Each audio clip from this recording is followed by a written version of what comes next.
اللہ کے پیارے محبوب نبی مکرم نور مجسم شفیع معظم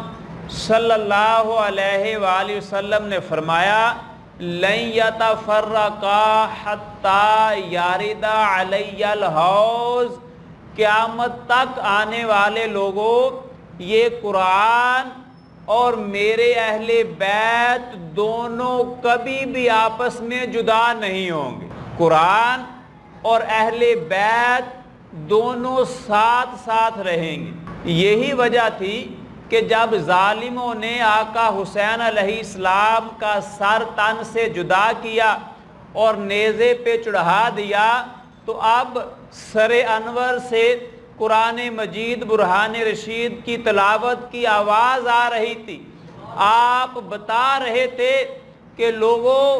میرے نانا کا فرمان سچا ہے، آج میں سر تن سے تو جدا ہو گیا ہوں لیکن قرآن سے جدا نہیں ہوا۔ قرآن سے جدا نہیں ہوا چونکہ تلاوت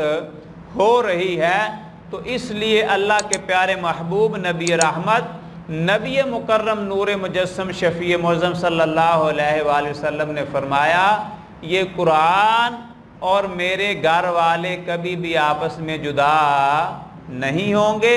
حتی یارد علی الحوض، یہاں تک کہ یہ قرآن اور میرے گھر والے مجھے حوض کوثر پہ آ کے ملیں گے۔